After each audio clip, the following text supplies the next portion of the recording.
Welcome to Weird Games and Weirder People, a podcast about role-playing games and the weird, wonderful people behind them.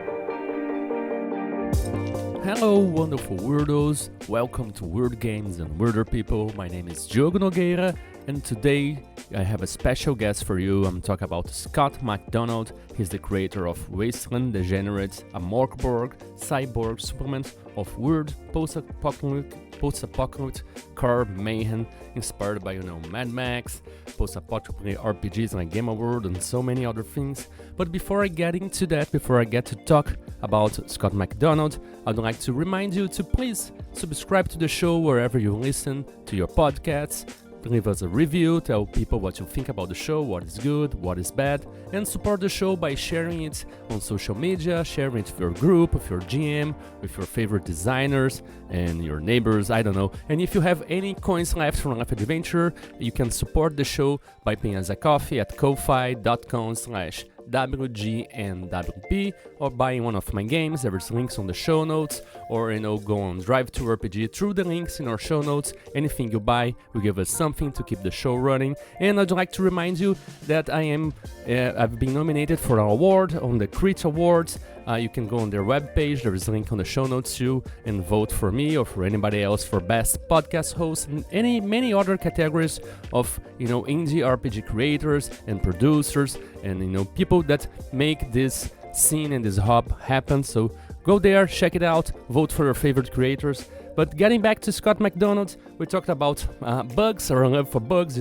these really weird creatures. We talked about post-apocalyptic games and fiction, like Mutant Crow Classics, Gamma World, Mad Max, Fallout, so many other things. We talked about how his job as an HR person kind of relates to RPG and kind of inspires him in some ways. We talked about music, we talked about Peer Jam, we talked about retrofuturism, we talked about many great things. It was a really great chat. And of course, we talked about Wasteland Degenerates, how he made this and how it is for Mörk Borg. So listen up and let's get weird with Scott McDonald. Hi, Scott McDonald. Welcome to Weird Games and Weirder People. It's great to have you here, my friend. So how have you been? Oh, I've been great. I'm really upset that I had to cancel last time, but we're doing well now. My computer's back up and running, and I'm back up and running. So I'm ready to go. Let's do this. Oh, yeah. Lately, I have been some cancellations and rearrangement here, so I've been recording a bunch of episodes straight. So I'm a little bit phased, but let's do this. All right. So, Scott, tell a little bit to us, to the wonderful weirdos that are listening to this. Who are you? What is that you do? And then tell us a little bit a weird detail about yourself, if you can. So, yeah.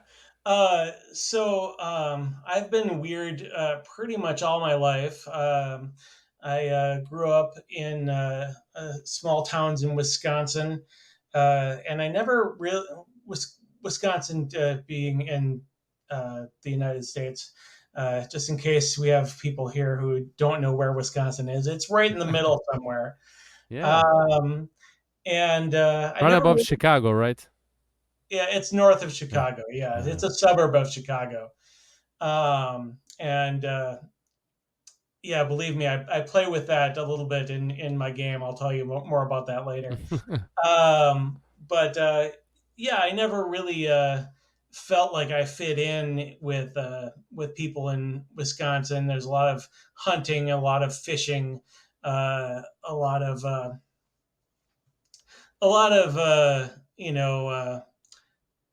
very manly things happening in Wisconsin, but I was all about books. And one day when I was 9, I found my dad's Dungeon Master's Guide. And that was pretty much the end of my days of not knowing what I was all about. I had no idea what I was looking at with this Dungeon Master's Guide, but I knew that there were line drawings of naked ladies and demons and all sorts of stuff. Little cartoons of mimics and and other monsters, and I thought that was the greatest.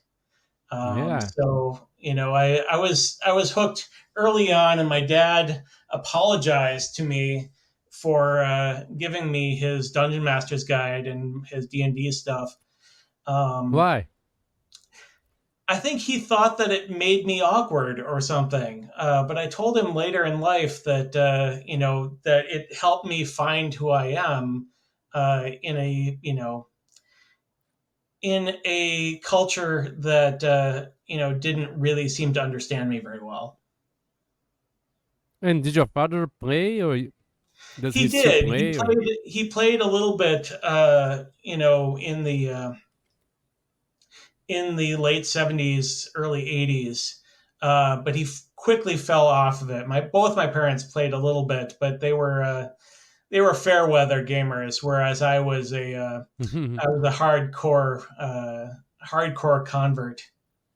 yeah, yeah. And did they only have like AD&D books, and did you ever played with them, or they just give it to you? When did you find these books? Were they like in mid 80s, and how old were you? Um, I was 9. It was 19. I was 8 or 9. It was 1983 or 1984. Okay. And my parents, they made a half-hearted attempt to play with me once. So mostly I just got them to buy me the other books, the newer books, Uh-huh. and I read them in the basement for the most part until I got my little friends to play. I believe I had a 60th level ranger in first edition Dungeons and Dragons. Um, the Wow, yeah. only the only demon lord he couldn't kill was Orcus, I think, because Orcus kept teleporting away. Uh, that was the misunderstanding of Dungeons and Dragons Advanced First Edition that I had. I think my friend Andy had a level 72 ranger who was just that much better than me. But yeah, I played. I ran. I was not very good at it, and it took me a long time to start understanding what the heck I was even doing. What do you mean not very good at it?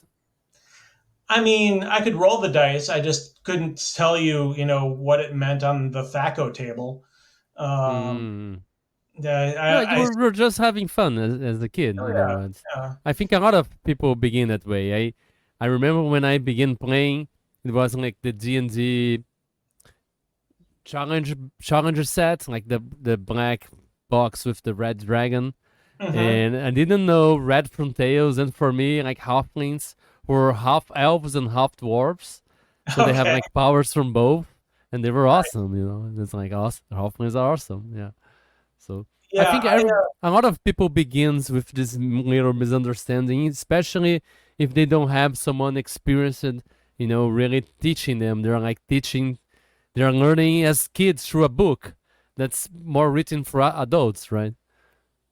yeah. I uh, Yeah. I agree with that.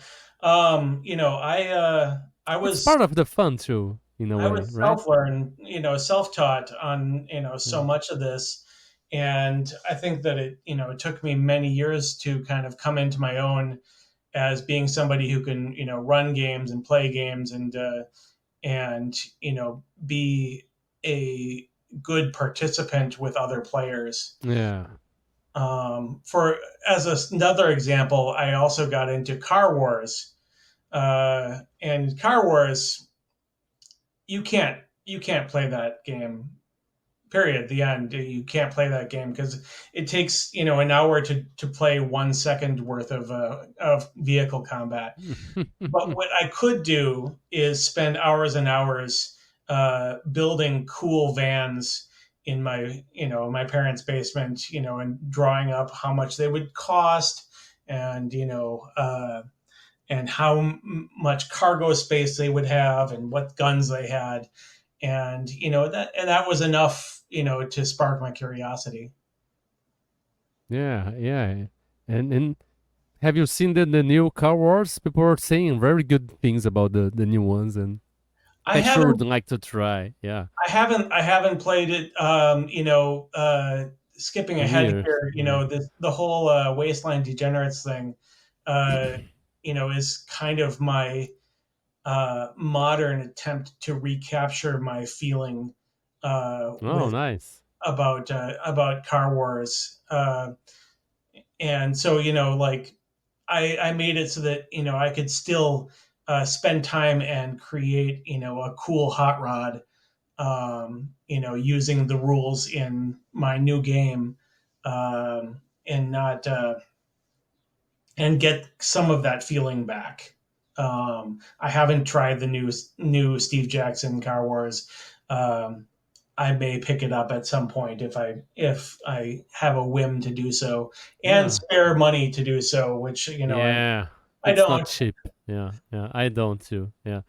But have any of these, car combat? I love car combat games, and then Mhm. Gaslands look really, really cool. And I'm also kind of trying to develop one with card games, and it sounds really, There is really a cool. Yeah. There's a very cool Car Wars card game that came out 10-15 years ago, I think.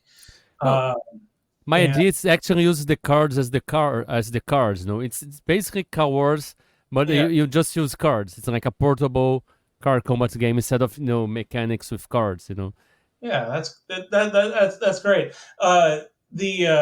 The Steve Jackson Car Wars card game that came out has a expansion slash alternate version called Cow Wars, I think or Battle Cow. Mm.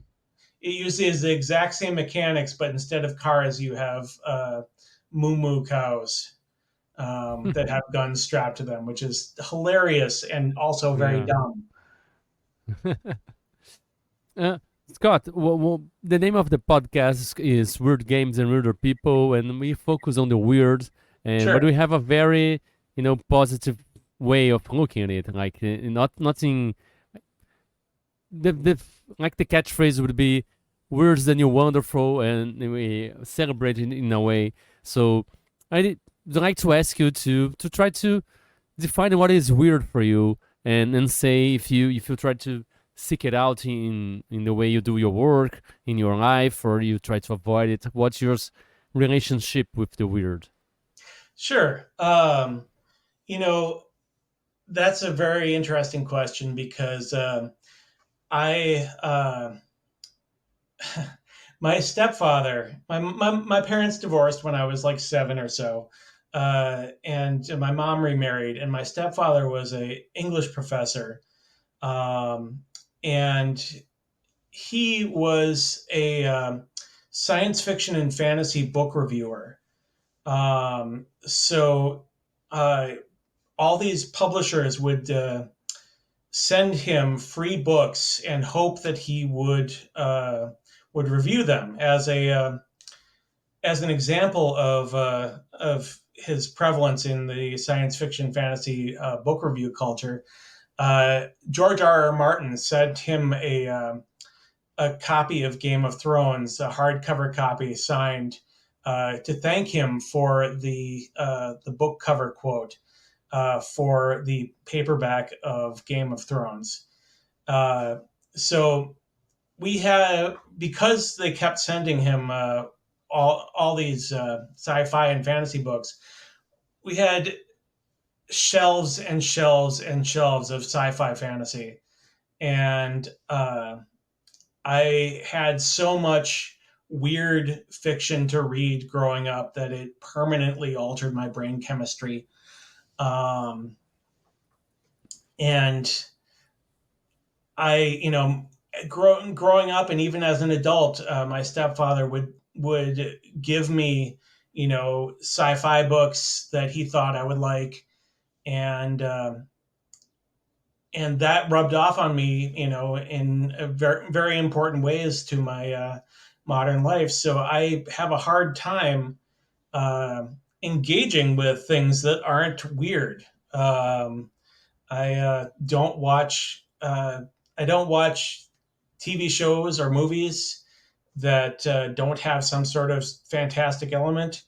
I I read even trashy fantasy books. I buy games that are exceptionally weird. I recently I'm on this Mörk Borg kick. I most recently bought a game called Bug Borg, where you play insects, and it's very silly, and I love it. So weird is Yeah. normal operating procedure for me.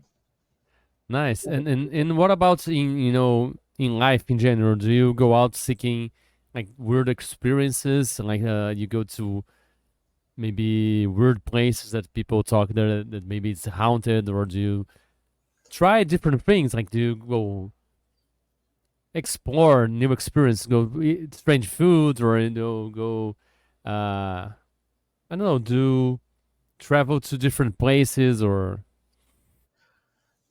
you know.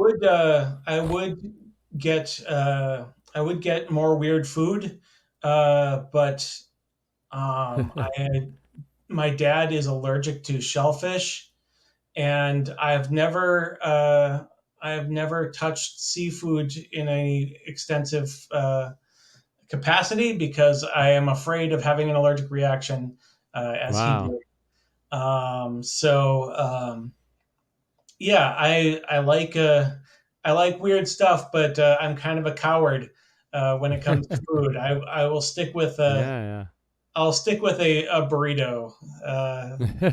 but weird Yeah, yeah. experiences, yeah. I mean, like I like nature. I like hanging out with friends who like nature. I have friends who do the whole mushroom thing.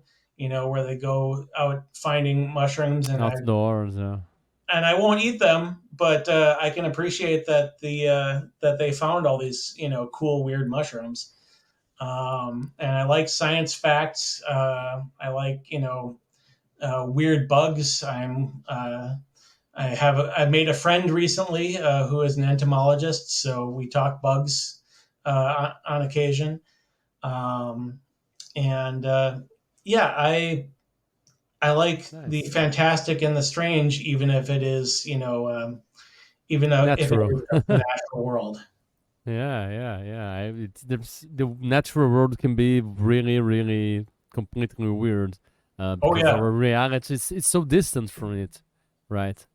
So, and what about RPGs? Do you see RPGs as something weird intrinsically, or is it just something we do with it? And what would be your favorite thing about RPGs, whether it's weird or not?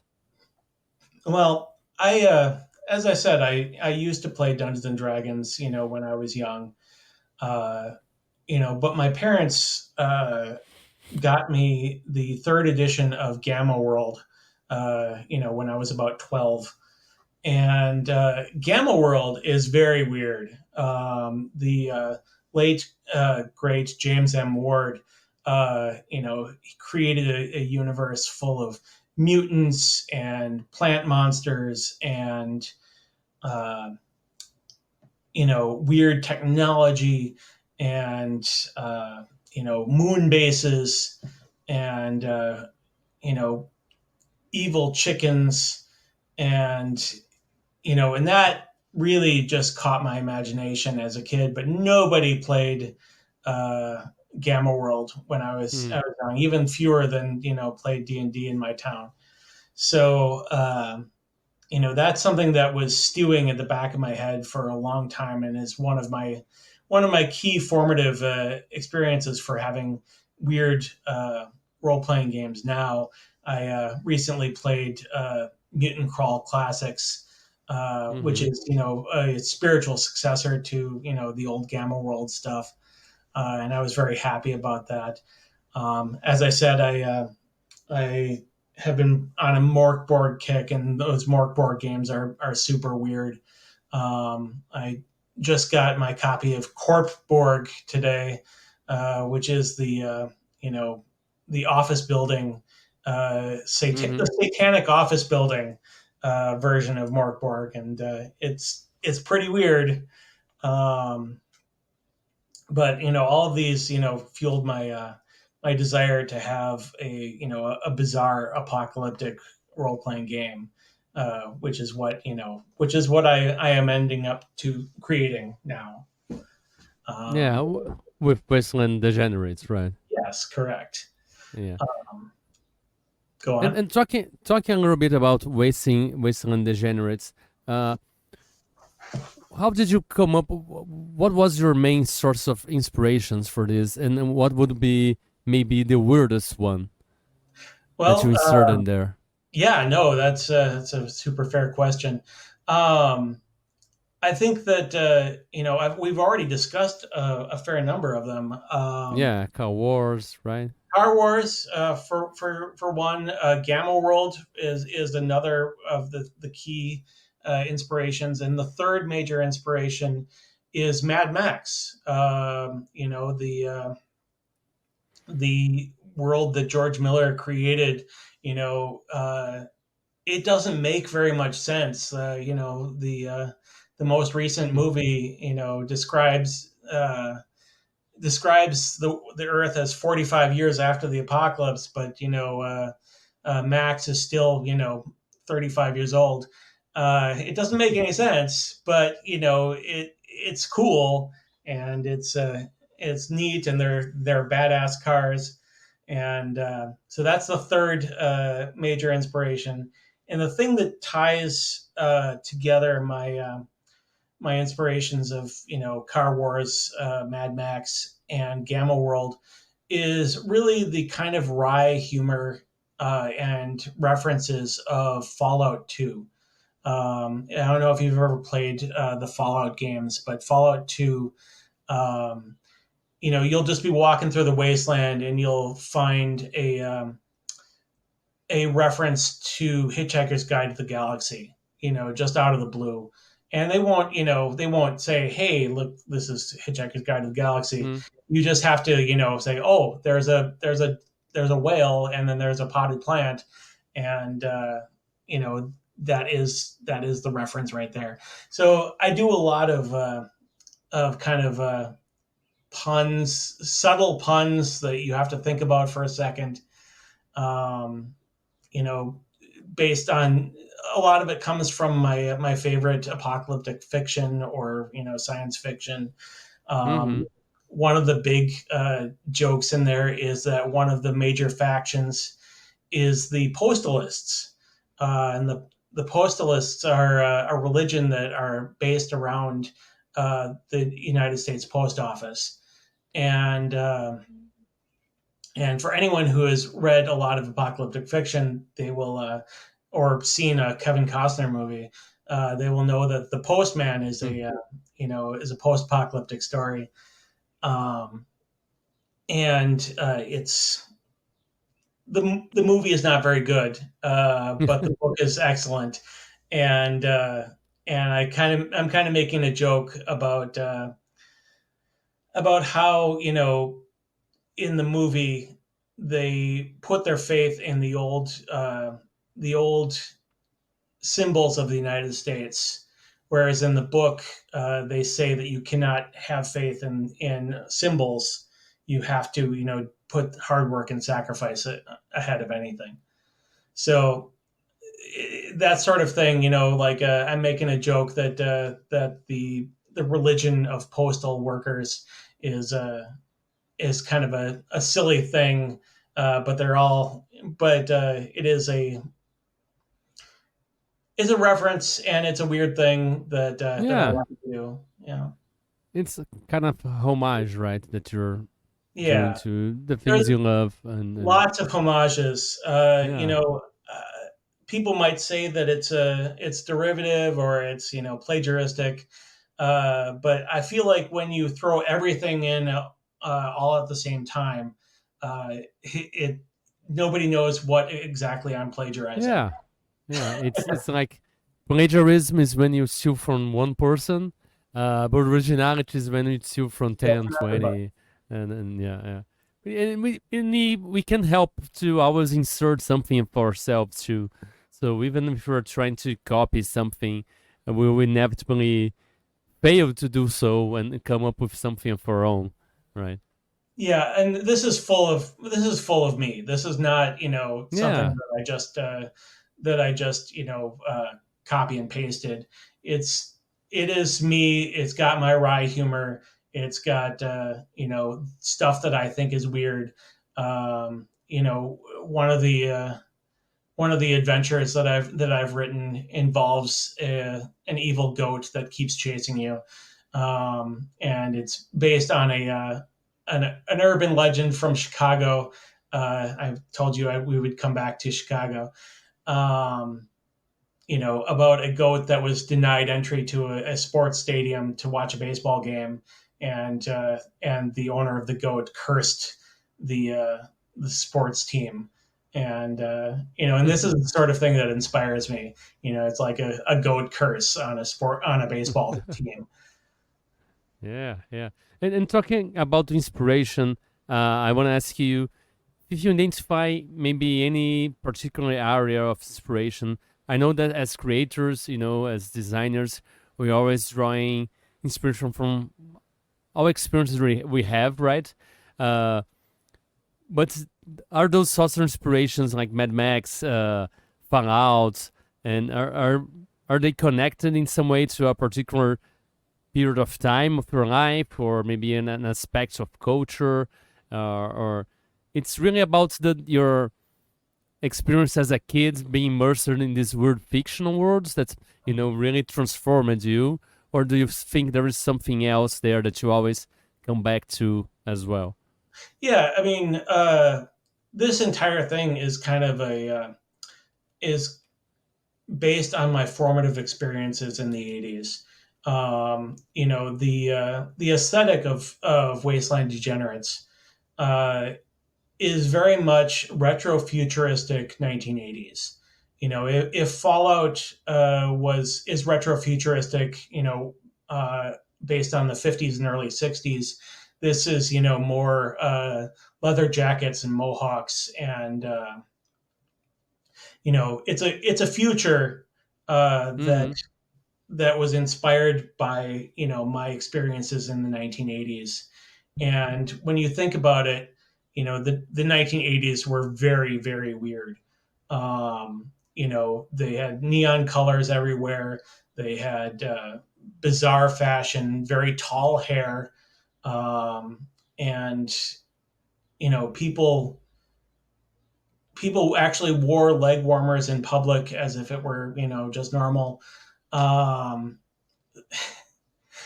just the fashion and Yeah, the I mean, style, and a lot of the attitudes kind of bleed through. The kind of wasteful attitude that we really can't get away with nowadays. Now that we know the consequences of misuse of resources and pollution and whatnot. Um, I take a lot of my inspiration from just how naive we were in the 1980s, I guess. yeah, yeah. And do you still enjoy the culture of 1980s? Do you enjoy music or movies or all that's Yeah, the media? uh, music. I'm still a late 80s, early 90s guy. I will listen to the classic rock now, which classic rock used to be 70s. Now it's 70s through 1995, I think. Um, and Yeah, I think that a lot of my style. I haven't really grown up. I'm 48 years old, but I am still basically an adolescent in my heart. Um, I don't. It's not that I don't appreciate everything that we have now. I think Billie Eilish is a very fine singer. Uh, but when I when I have a go-to for music, it's going to be Pearl Jam or In Excess, or or something that I liked way back when. Um, so Yeah, people say you acquire your music taste around your teenage years and you don't change for the rest pretty of your much. life. So yeah, I I mostly listen to stuff that was listening in my late teenage years, early 20s, but there is some new stuff that I'm putting here and there that I'm learning to What new stuff do you enjoy. like? I need more inspiration from current day stuff. Not current day stuff. I'm Oh, learning to listen to older stuff that I didn't like back then. okay. All right, that's No, fair. no new stuff. New stuff What's sucks. the old new stuff that you're learning about? Like Brazilian rock music from the 80s or something that I Yeah, didn't listen to so much. sure. Hip hop. I Oh yeah. didn't like hip hop, for example.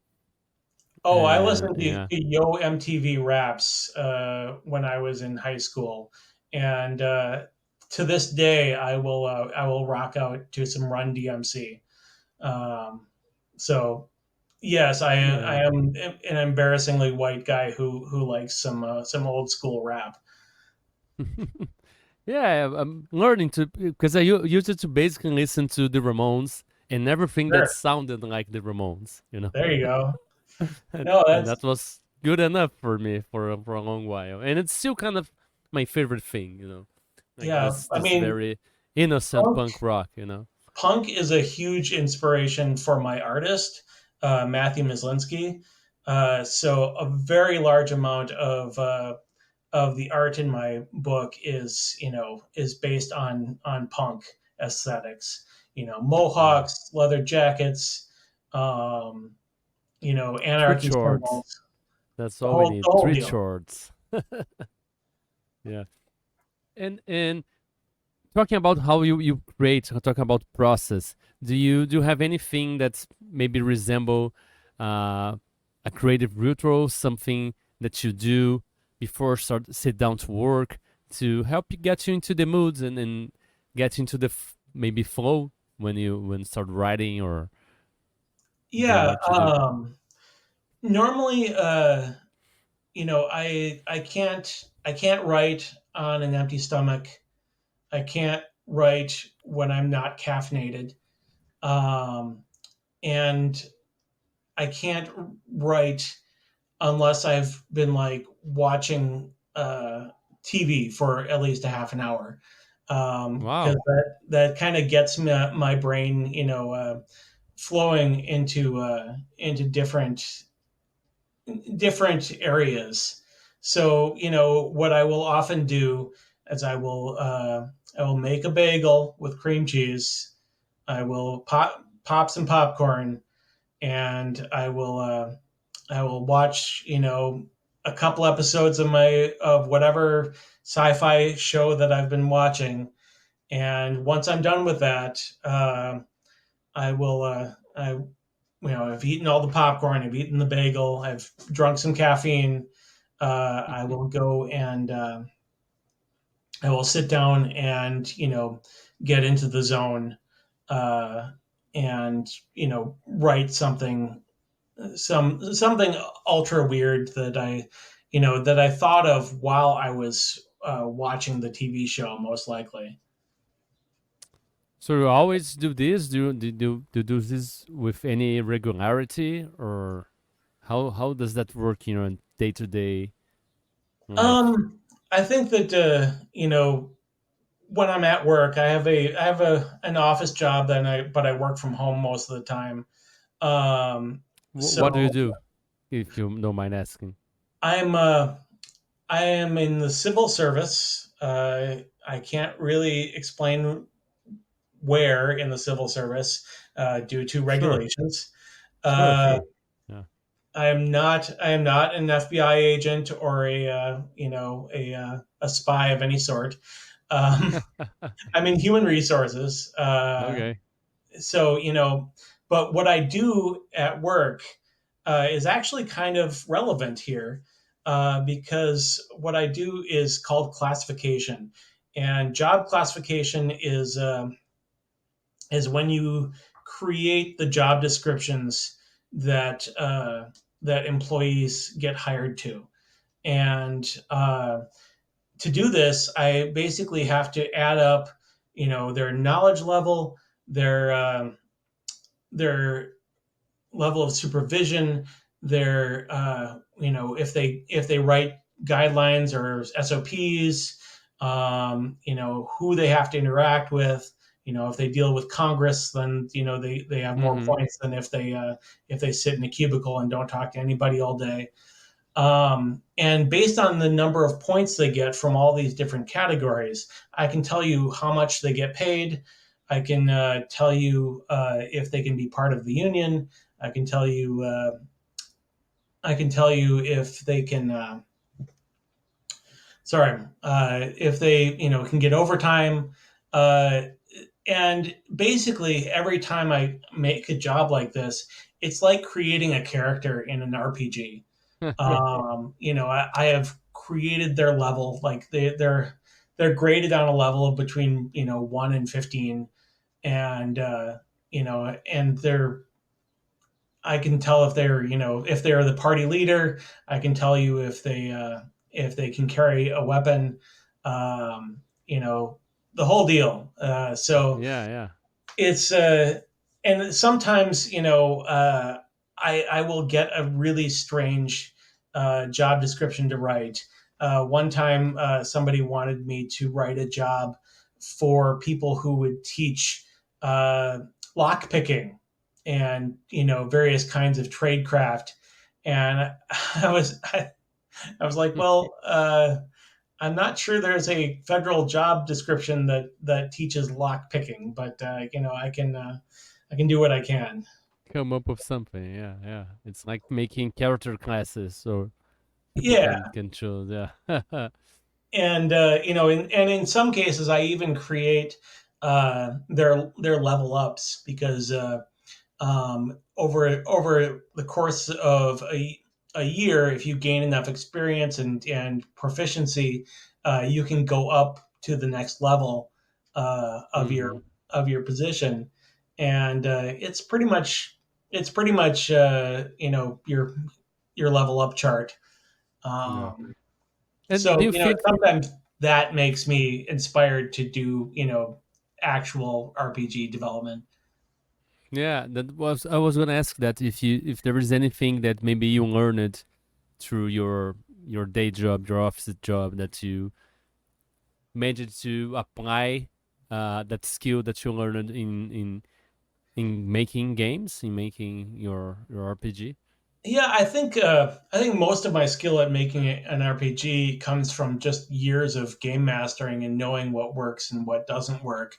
But I think what my job does is it gives me perspective on on dynamics and how mechanically things can work because it does I do have to calculate points to see what Mm-hmm. level they are. So I do keep pretty well into I do keep pretty well into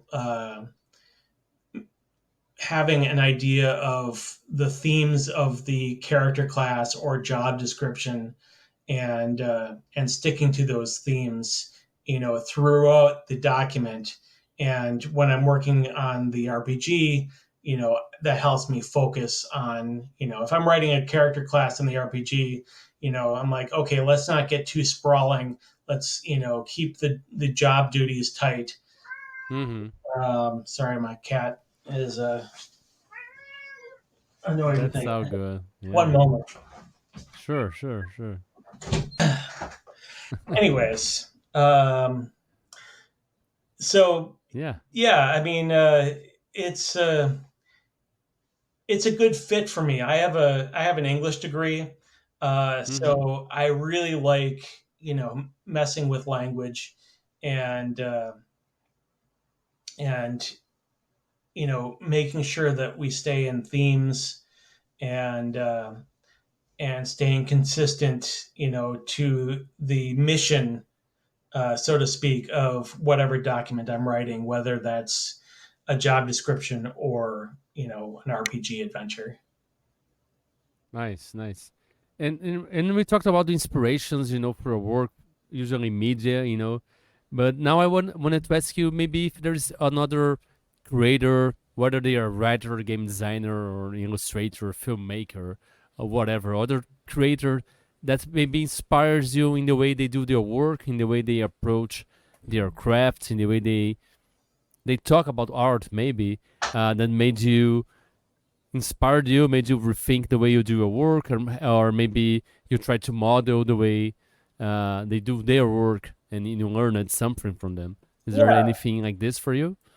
yeah. I mean, especially for Wasteland Degenerates, I came up with that after reading Cyborg by Christian Salin and Johan Nohr. Uh, you know, After reading that book, I thought to myself, you know what, this is like the perfect system to use to make my own game that speaks to the themes that I like, post-apocalyptic stuff, whereas their game was cyberpunk directly. But also, I think that an author that inspires me um, was actually on your show fairly recently, Brian Collin of Vastgrim. His incredible amount of work ethic and output. He put out 3 books last year, and he's putting out 3 books this year, and Yeah, I'm in awe of the level of creativity and the art and the fantastic themes that he can stick in his books. And I aspire to be that good, I guess. I hope he doesn't listen to this, because I'm saying too many nice things about him. Um, but I hope it does. Yeah. Um, but I'm also inspired by my artist on Wasteland Degenerates, Matthew Mislinski, um, who he's he's more than just an art guy to me, because he's put a lot of the soul into the game through his art. Yeah, The entire book basically fell out of my head over the course of a few weeks to months last year. But really, it didn't take on life until Matthew started doing the illustrations for it. And his experience with the industry, and his knowing what I'm thinking, with my words, reading my words, and knowing how to express that is very impressive to me. And I don't have any artistic talent outside of my writing. So I'm always very impressed with anyone who can do some scribblings like that, and bring things to life. yeah. And talking about your work now, and I want to ask you, I'm asking creators now if they can identify any maybe sort of skill, talent, or advantage that you have that helps you in the way you do your work, in the way you approach your craft. Yeah. I think, I told you about my background and my stepfather and all of the science fiction Mm-hmm. that I read from him. I think what all of that instilled in me is a desire to have consistency in my world building. Because, if you watch a bad sci-fi movie, uh, you look at it and you say, wait a second, that character, was afraid of aliens, and now he is, that he likes aliens. and it doesn't seem like it's consistent. I wanted over anything to make sure that in Wasteland Degenerates and anything else that I do, that all of the world building elements and all of the mechanics, uh, you know, fit together seamlessly, and that they all make sense together, and that I'm not going off on a tangent that's different than what I did previously. I want the if a particular kind of mutant has a particular trait, I don't want to, let's say these mutants can't talk, they're just screeching monsters. I don't want to, one to be an erudite pipe smoking, intellectual, if it doesn't Mm-hmm. make any sense. And like the alien beings, they have a certain way of interacting with humans, and it's never friendly, but it's always a certain way, and I want to make sure that is consistent when I'm creating the entire adventure and the setting and whatnot. So I think my consistency of vision is my strongest suit.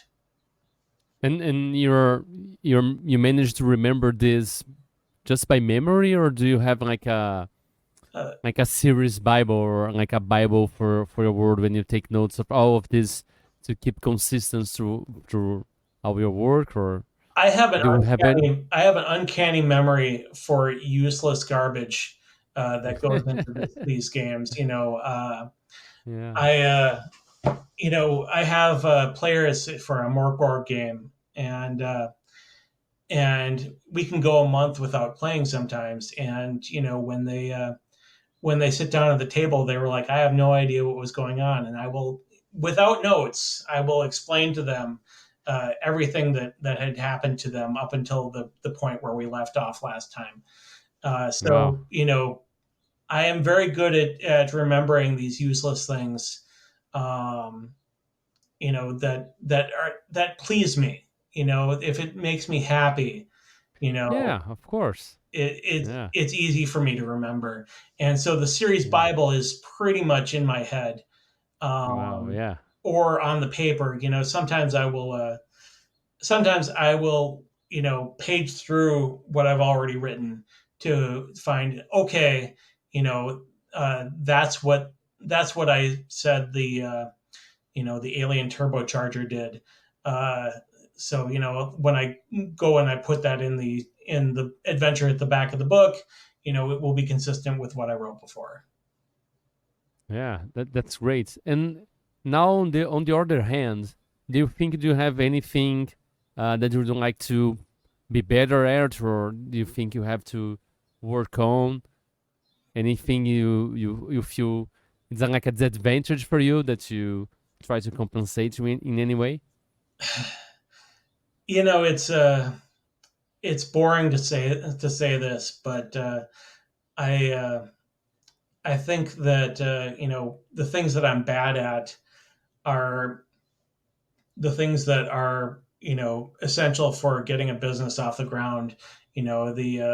The doing publicity, or getting a or doing um, The administrative part of it, yeah, the or administration, like getting an LLC put together, uh, you know looking web after page, looking after the launching page. finances, Yeah. uh, thinking of things to say to the fourth Facebook group that I'm posting to, Yeah. that day. It I don't want to just copy and paste it all, but And like having the will to post in another group and in right, another group. Yeah. so I'm learning about it, but it's not something that I'm good at yet. Hmm. I feel like I am good at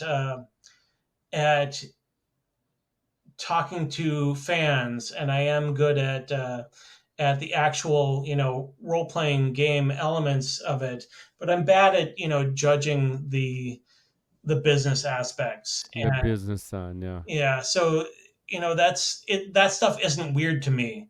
It's opaque. It's not weird. It's Yeah. opaque. Yeah, exactly how I feel. It's and it requires so much energy sometimes to do with that stuff. And if it's like, if I have to do with this all, I won't be creating. I will be Right. just doing this stuff, I uh And I opened up an LLC recently for Wasteland Degenerates, and I called the bank to talk about a potential small business loan, and the banker that I talked to ended up being somebody who plays Warhammer 40,000, and Mhm. the fact that I was able to make that connection, with this young lady who she plays Warhammer with her husband, and like that made it so much easier for me to get through that whole process that I kind of despise, the business aspect, with somebody who can appreciate what I'm actually doing. I could talk about the details of my work, and wouldn't be faced with a glassy eyed stare, which is what I feel a lot of people in public or at work or on dating websites, they there's a kind of a a resignation that you see in people's eyes if they're not the weird type. And I don't want to blame them for not liking weird stuff, but I do. So it helps if they are in fact into the weird stuff. Yeah, I mean, everybody's weird in their own way, right? Uh, or some things that are really popular seem weird, like I football, think for sports is example. weird. Yeah, it's like people that are outside of the game worry so much more about that game than the people that are inside the game. Like people in sport, like if they pay more for the other team, I will pay for the other team, and people are just like, no, this is the real team, yeah, and like they don't care, they don't give a fuck, they're just doing this for the money, and Right. they're like and people are killing each other for this thing, Oh and like yeah. people, the people who are playing this, they don't give a fuck, but yeah. That's super weird for me, and it's like super normal Yeah, no, for I most people. I Yeah. couldn't. I have a Green Bay Packers jersey that I got years and years ago, and every time I open my drawer and I look at it, and I'm like, why was I into this game where people regularly get Well, concussions? some of the T-shirts look cool. I mean, Sure. the culture around it's kind of, but it's, I don't know. It's really weird. It's kind of toxic in a way sometimes. Yeah. Yeah, I've grown to find it to be stranger and stranger as I get older, and as Yeah. I'm more concerned with the young people that are damaging their bodies to do Yeah. it, and Yeah. who don't really care about all of the weird stuff that the fans are into. Yeah. Yeah. There was this comedian that would say like, yeah, people like sports because, especially men, because they couldn't express any emotion. So in sports, there was the only place they could like scream and stuff. So like that's the only thing they can do. They can't cry. They can't, So like, yeah, yeah. It's sports. That's like the only place you can, I don't know, vent or something. That's why it is so popular. Yeah, I mean, Maybe, yeah. that's one of the things that I was that when I was growing up, I felt estranged from a lot of the culture because I felt like I could have emotions. Mm-hmm. I wasn't caught up in being, a stoic man, and I wasn't relying on sports for any outlet of emotion whatsoever. So I know what you're Yeah. talking about, but it was not my bag growing up. Yeah. And then talking about growing up and the games you played, maybe have you what would you say is the weirdest game you ever played, or maybe not the weirdest because that's kind of hard to remember on the spot. Maybe a really weird game you played recently that maybe made you rethink uh, your ideas about gaming, or maybe your ideas about what games can do, or anything like this. Um, yeah.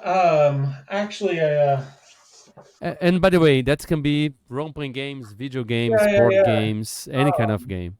I actually bought this at Barnes and Noble recently. It's called Radlands, and it's kind of got the same Oh, aesthetic as my game. Uh, I heard so many good things about this. and it's a two-player game, and I had a hard time believing that you could have a very effective two-player game, because in a lot of cases uh, two-player games are very one-sided. The first person who gets an advantage basically rolls over the other person. This is not so much that. I played a couple games with my friends. I won one. I lost one, but in the second, I destroyed two of her post-apocalyptic camps right away, and then she came back and beat me in an epic brawl. Um, and so yeah, Radlands. It's a very cool little post-apocalyptic game with great art, and it really got me thinking about you know can I make a role playing game that is just a game master and one player, and I know it's possible. I mean, you can have a solo RPG. I've written one, uh, Mm-hmm. but is there a way that you could write a an RPG to be ideal for just one player and one game master? And so that's something that this little card game got me thinking about. So I think that that's weird enough. Yeah, yeah, for sure. And do you have any other hobbies, besides role playing games? Something maybe anything creative that maybe you do just for yourself, or um yeah, I mean, I'm a big reader. I'm a big yeah. movie and TV show streamer. um but I'm also a swimmer. I love going swimming. And a lot of times some of my best ideas come to me while I'm swimming, or after I'm swimming and sitting in the sauna or the steam room or the hot tub. And I come up with these great ideas, and I need to force myself to keep thinking about them, or else I'll forget before I can get home and write them down. Um, but yeah, I'm a type 2 diabetic, so it really forced me to get involved with my own health. And so I like swimming. I occasionally lift weights. I used to bicycle a lot. Cycling was a big thing that I did, and all of this, while exercising, Do I would think about weird stuff. yeah. Do you do those exercises regularly? And do you think they maybe help with your creativity? Like if you spend some time not doing them, do you think the creative juices slow down or anything like this? Yeah. I This last year I had a frozen shoulder. It was very painful. I could not use my right arm very well. I was on medication and physical therapy and and all that. And I feel like but I mean, I wrote Wasteland Degenerates, in this last year and a half. So, all the physical therapy and, the swimming and stuff that I'm doing to correct that, I think,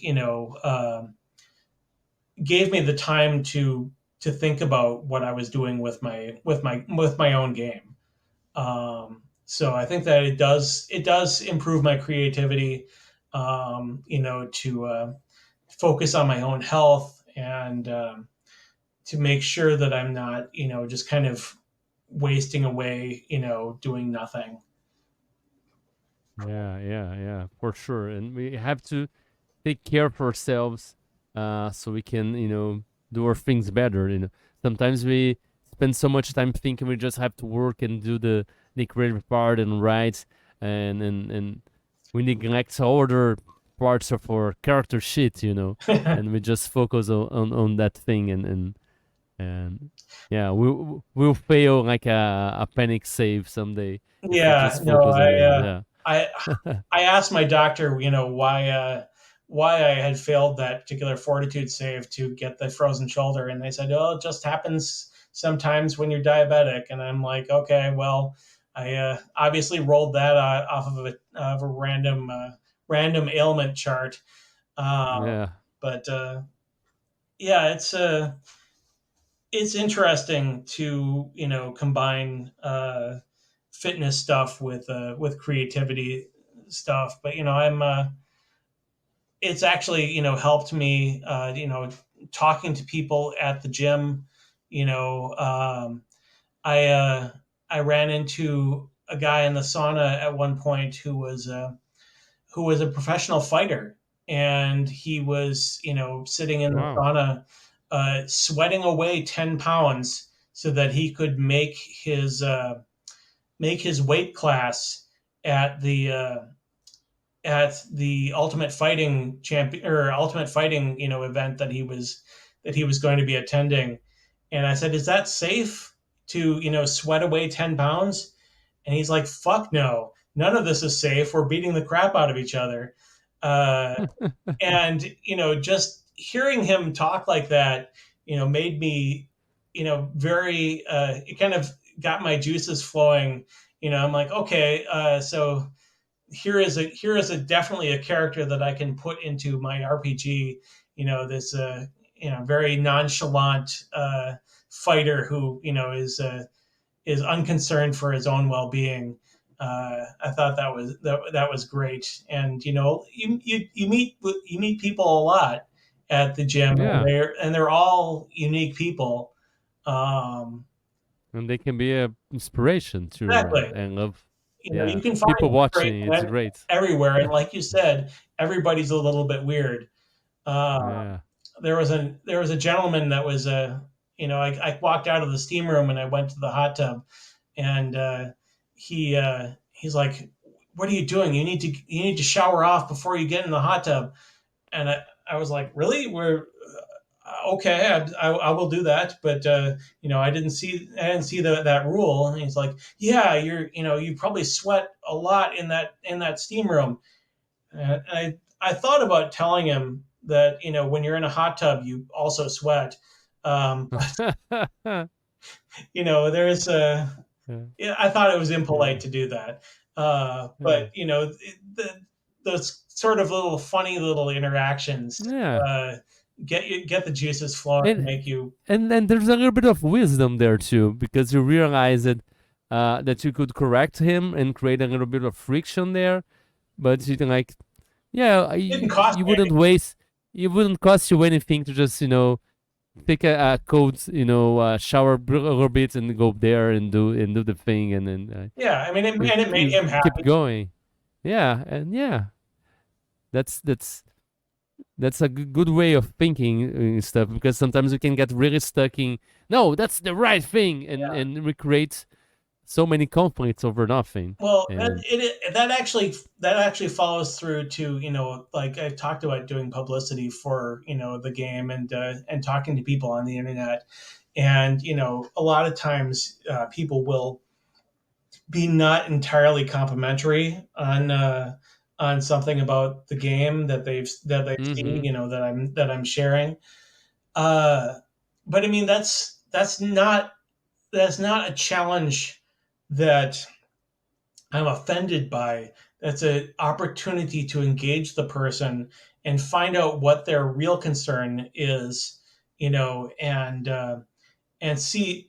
I mean, even if I can't get through to that person, me being, a pretty chill dude who, asks them, engages with them, and tries to, find out, uh, what their problem is, uh, can affect other people's perception, and it can make people think that you're actually trying to listen and be better.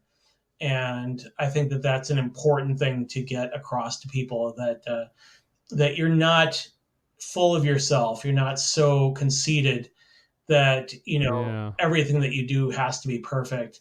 And that's something that is endemic in our culture, is that people They can't admit me when they're first. wrong anymore.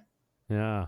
So It's yeah, that's one of the most important things to me, is to know that I am not the most perfect, gift to, role playing games that was ever born. But I am a pretty okay guy, and I do like learning. So if somebody has something to tell me, I will listen. I'll listen. yeah, yeah. You have to be careful too because there's a lot of malicious people out there, but we always have to be open to criticism. I know myself, sometimes I'm hard with it. I first I listen and I say, no, that's wrong. Of course, that's completely wrong. And then a couple of days passes and I'm like, oh yeah, that makes sense, Yeah, you know?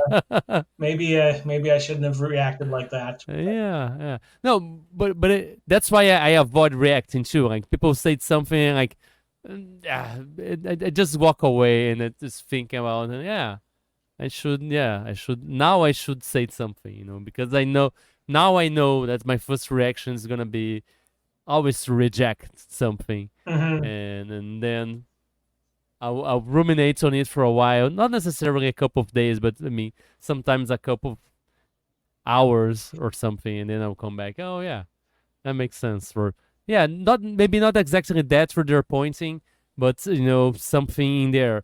There is. I read something about game design that sometimes we receive a feedback about something, and they usually try to present a solution.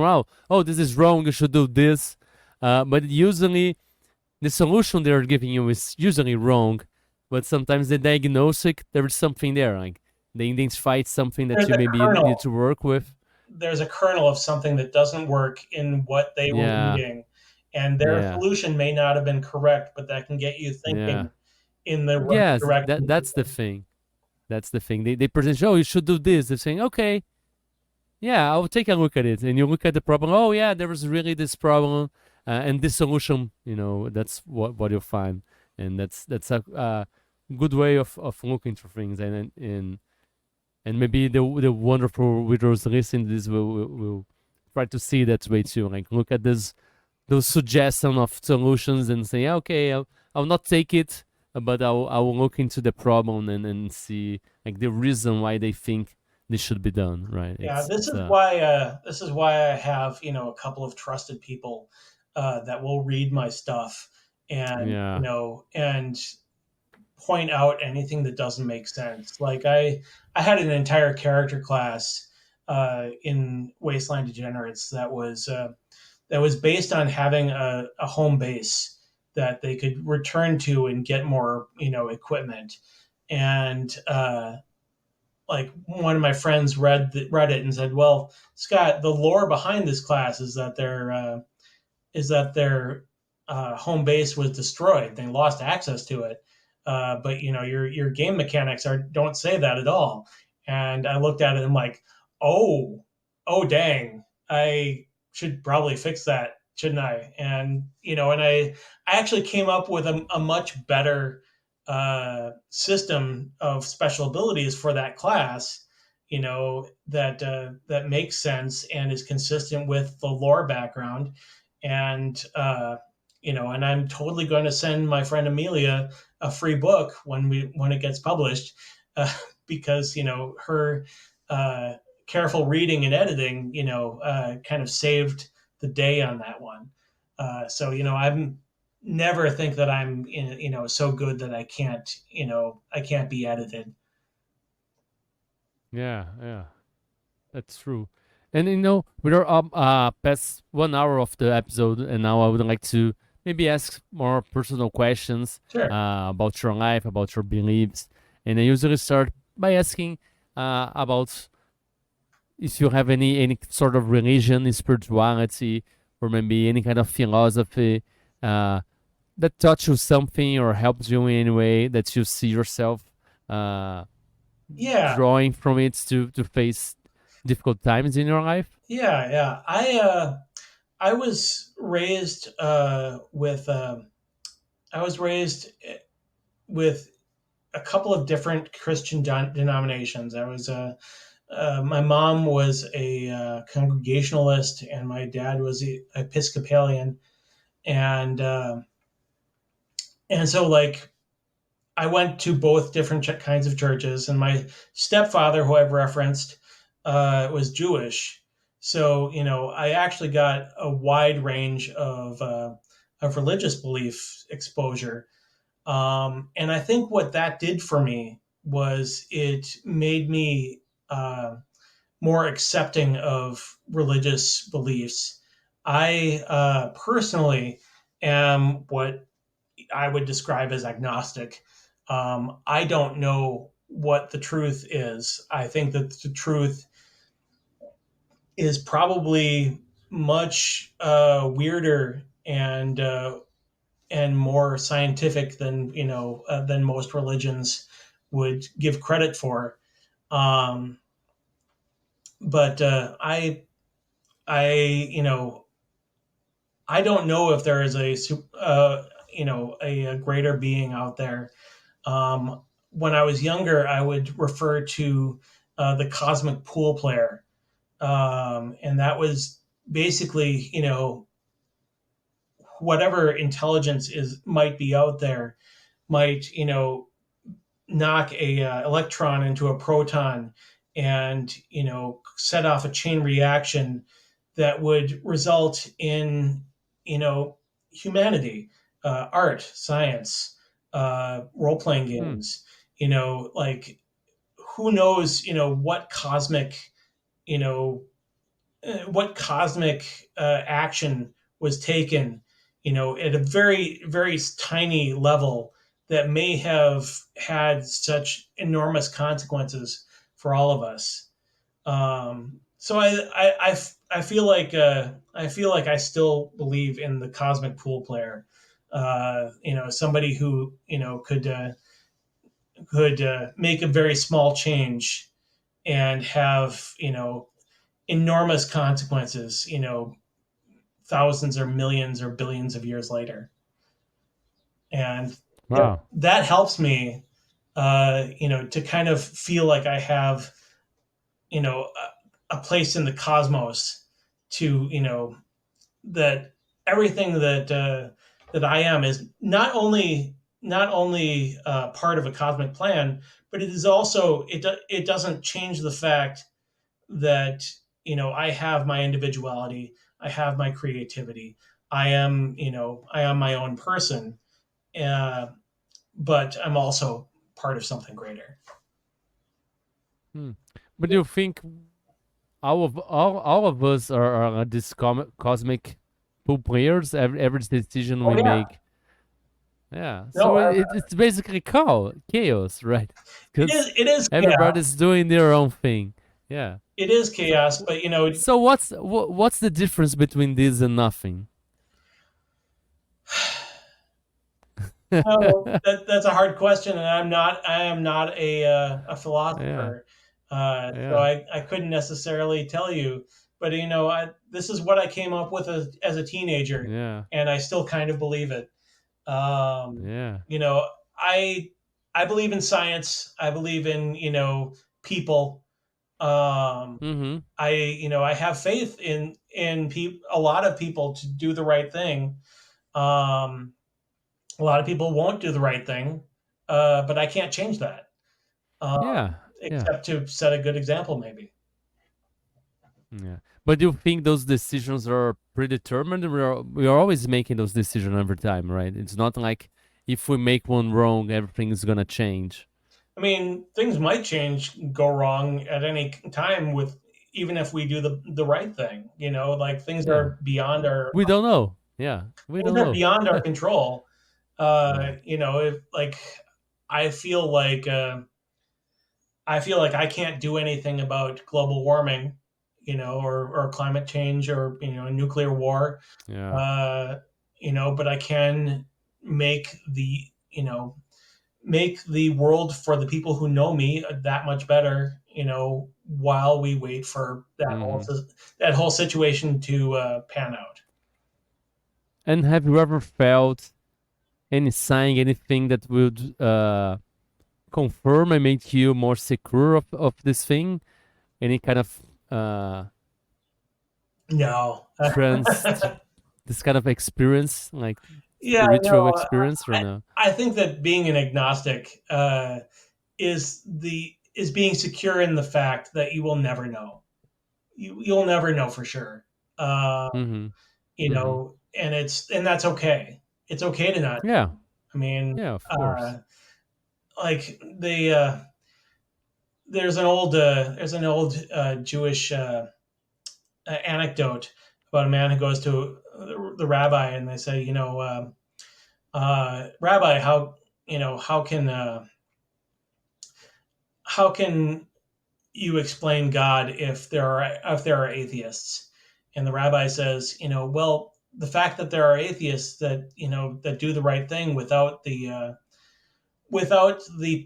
fear of punishment of an angry God, or the desire for reward and paradise, in heaven, uh, leads us to understand that that is the highest form of praise of any divine being, is because you have people who don't believe in them that can still do the right thing. And I as an agnostic, I'm not an atheist, but I do believe in doing the right thing, and I do believe in making the world better for everybody, and not just for one religion or ethical code or whatever. Yeah, for sure.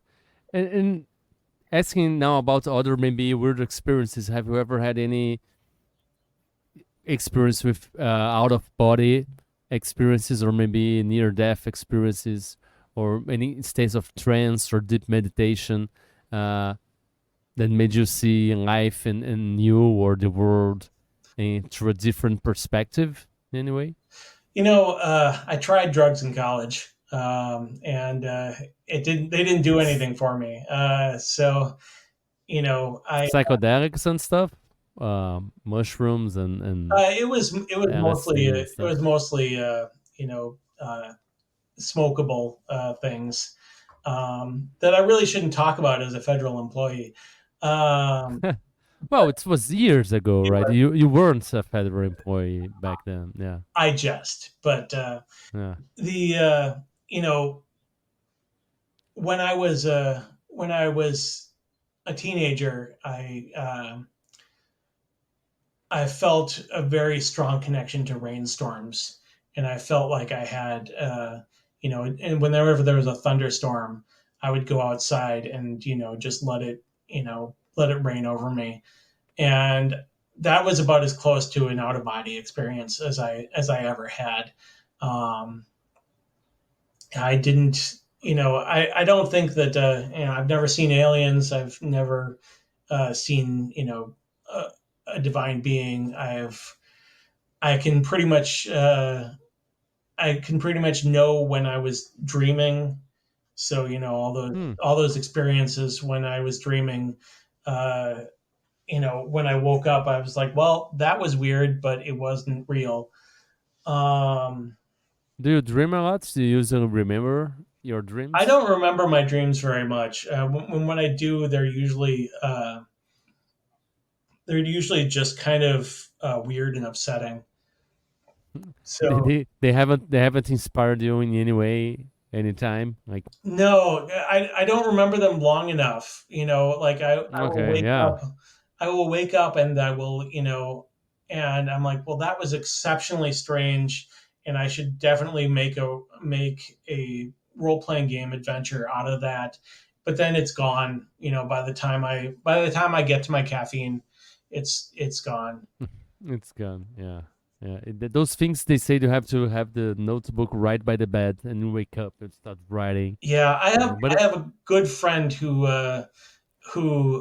has very bizarre dreams, and she's able to recount them to me, usually by text messages, in the middle of the night. Um, and if I when I wake up, I will look at the text message. I'm like, wow, I glad I didn't wake up to read these because they would mess with my dreams too. yeah, yeah. You wouldn't sleep back. Go back to sleep after Yeah, that. I'm Yeah, just gonna go back to sleep. It's fine. yeah, yeah. But you said already you haven't had any experience with the supernatural. Have never felt the presence of a ghost or seen a UFO or alien or a cryptid or anything like this, right? No, pretty much. I mean, when I was a kid, we thought that there were ghosts, but it wasn't anything. It wasn't anything significant that it was kind of a shared delusion, maybe. But we just watched too much Ghostbusters. But you felt like you and other people that were with you, you felt like you've seen something. I mean, yeah, but we were 10, so. Yeah, but it's still a real. It may not be real, but it was a still a real experience. Do you remember anything Uh, or no? I think that we convinced each other that we had seen some ghosts and whatnot. But no, You all, don't even remember now, right? I don't even remember. And most of Okay. my fantasies from that time were stuff that short stories that I wrote, or little D&D adventures that I scribbled up, or Mm-hmm. I, when I was that age, I was actually kind of artistic. So, I actually have some fun, drawings that I did, that I completely Nice. lost skill with, as I got older, and my brain kind of solidified in different ways. You never felt like trying to go back to it, or no? I mean, I've tried, but I you get to the point where Too many things to do already, right? yeah, Like I have you I have have to plenty of work. stuff to Yeah, do, and yeah, yeah, and I make enough money at my job so that I can hire somebody to do the artwork, yeah, and yeah, that helps them feed their family, and you know I, uh, yeah. I Absolutely. don't have to be embarrassed by my own Yeah, shoddy creation.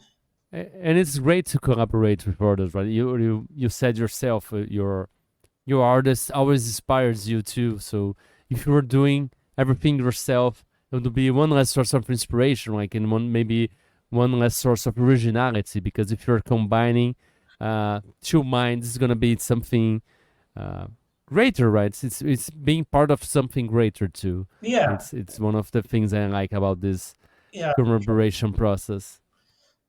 um, Yeah. yeah. No, for my artist, he asked me all the right questions to derive meaning from the work that I had never even suspected. So, um, I'm glad that I didn't try to do the art myself, or even worse, get into AI graphics, which was kind of common at the time when I started this whole hmm project. It was we had not quite learned the potential damage that the AI could do.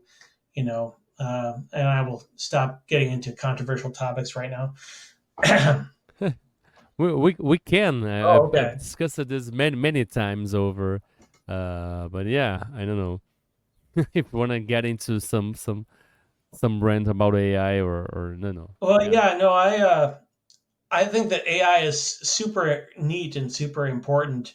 But the meme going around is that I want AI to do my dishes and laundry, to give me Yeah. more time to give me more time to do creative pursuits. I don't want the AI to do the creative pursuits for me. Um, Yeah. and I think that that's really, poignant to me, because at my work, AI is going to, hit us like a, meteorite, because, people will just use it to write their job descriptions. And, Mm-hmm. in order to get the payment and the factors, the union representation, the overtime ability, that they want, and not what they actually need for their the job that they need to, for their organization Yeah. to do.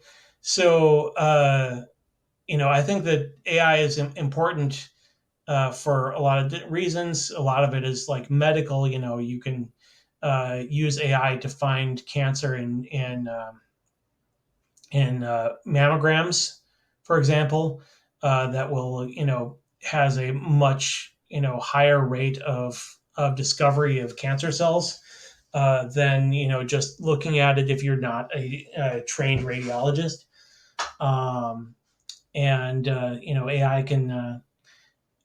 can do a lot of, they can translate for the deaf, like real-time translation for the deaf. That's amazing, that's Mm-hmm. fantastic, and you can't always hire somebody to do that work. um, Yeah. but you know for making art for a role-playing game, there's really no excuse. You could say that you're poor, but and you can't afford the art. But there's so much public domain art that you can use, and there's so much, you know, there are so many creative ways that you can express Yeah. your role playing game. You can you can begin with stock art and make an Ascan version of a game, and then get the money to make a big version. There's many ways you can collaborate with artists and have you know Kickstarter. There's many ways people can itch.io or build a project over and avoid AI. And I don't know, Yeah, especially in fields with creation and art and expression, they're mainly a product of human experience, uniqueness and personality.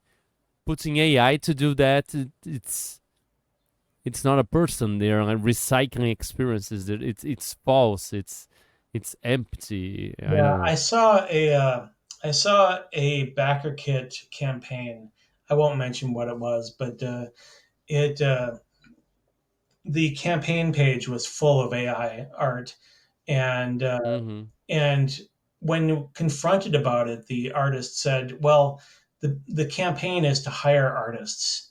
The book is already already written, but I need to hire artists to to give it the best art possible."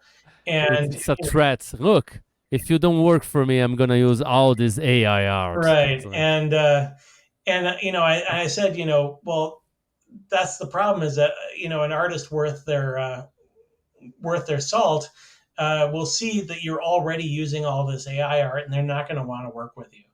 And I'm like, you should be upfront with what you need, and scrape together some money to get a couple of pieces. And he said, well, I have been doing my own art as well. And he, like, and he showed a picture, and the picture was actually really, really interesting. Like, he had some mm-hmm. talent there, but he was choosing to use AI art because, presumably, because he didn't have faith in his own ability. And it was a pleasure to me to tell him that any artist that he works with is going to want to see his ability and his soul, instead of just seeing these generic. Recycled art. Yeah. Yeah. like uh, plagiarism plagues. Yeah. And now we're also 1 hour and a half. I'll have just some final questions, which are more whimsical, is more about your taste and personality. So I'm gonna begin asking you if you could live in any fictional world or universe, from games, from literature, from movies. Where would you choose to live, and what would be? Who would you be in that universe? That's an interesting one. I think that I think that one of the things that I would like most if I had a superpower would be the ability to shape change and kind of literally walk a mile in somebody else's shoes because I only know my experience from me being a white American man in the Midwest of the United States. But I would love to be able to to be another person for a time and see how they experience life. And there is a author named John Varley who had a book called Steel Beach, and in that book there was a moon colony, and everyone on the moon colony could get their entire bodies changed from a cellular level, changing race, gender, any appearance. Their mind was the same, but everything about their appearance was different, and they could just do that. Kind of like getting a tattoo, or like we would get a tattoo, or we would buy a whole new style of outfit. And Mm. I think that there were many weird things about that culture. They had an AI supervisor that watched them do everything. But that aspect of that universe where you could just be anybody, and there was no reason to have racism, sexism, because anybody could be anything. I think that it has a lot of inspiration for me. Nice, nice. And what about the other way around? If you could take anything from these fictional worlds and universe and make that thing real in the world we live in now, what would you pick and why? And that thing can be, an object, an individual, an entity, a faction, a power source, anything like this. I would have a guitar that shoots fire Wow. from Why? Mad Max Fury Road because it's awesome. Oh, okay. Uh, And it's awesome. and yeah, yeah. And now imagine you find one of those magical lamps, and you find this entity and give you a wish spell. What wish would you make? Um, I would wish for clean fusion energy to be distributed among the earth uh, because wars for resources and inequity in uh, in power and pollution and all of these things is one of the greatest uh, engines of human suffering.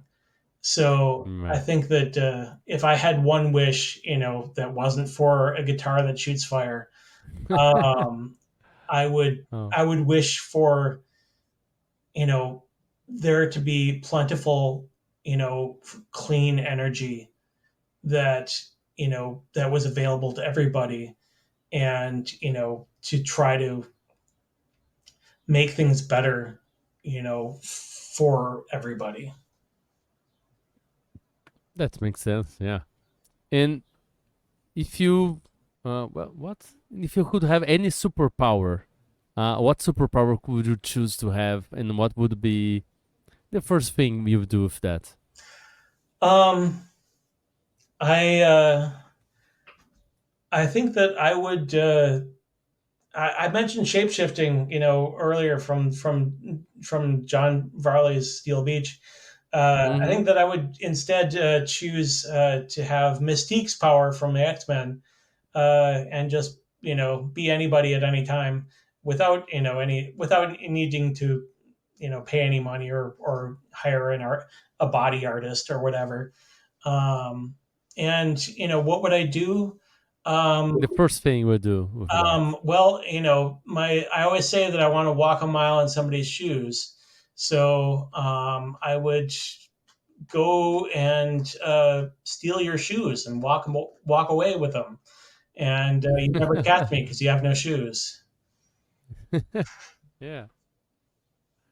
And our final questions is: do you remember the last time you felt just really happy and just grateful for being here and being alive? And if you do, can you share with us what is that you were doing and where were you? When was I really happy?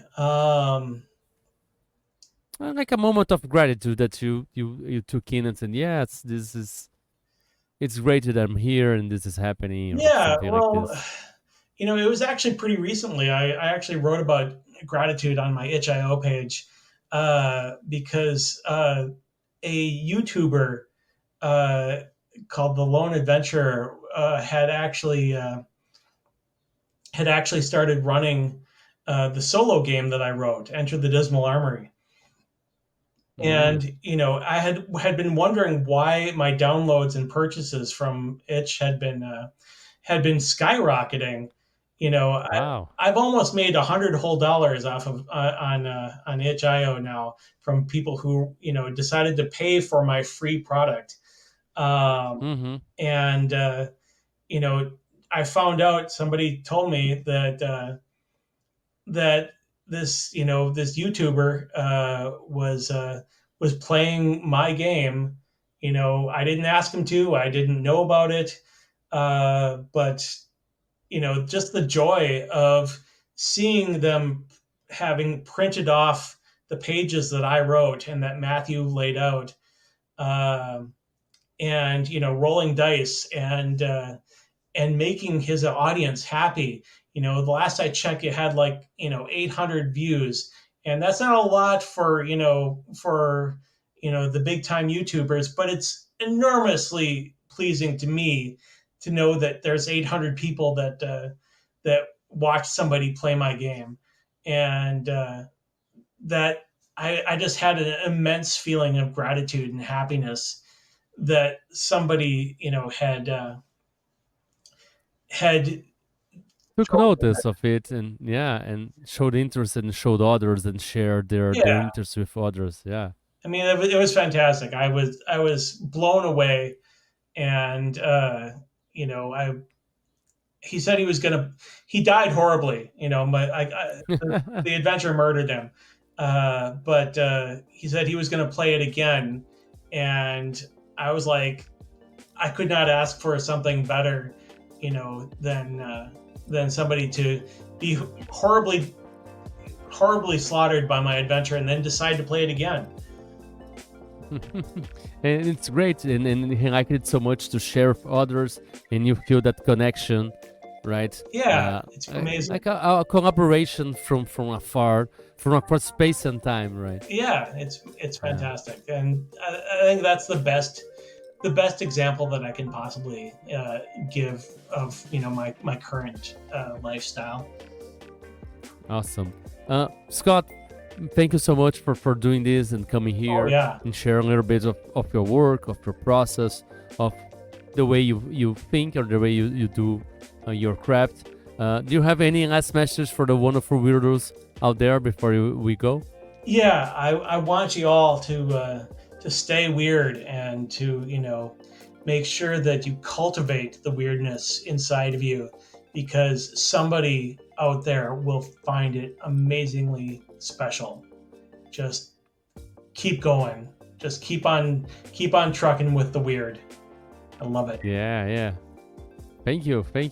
And can you take us out saying, the catchphrase of the show? Keep it weird, everybody. Keep it weird, everybody. Thank you for listening to Weird Games and Weirder People. If you'd like to keep up with the show, please subscribe to be notified when we release new episodes. If you'd like to support us, please leave a review or head on to code-fi.com/WGNWP. See you next time, and remember, weird is the new wonderful.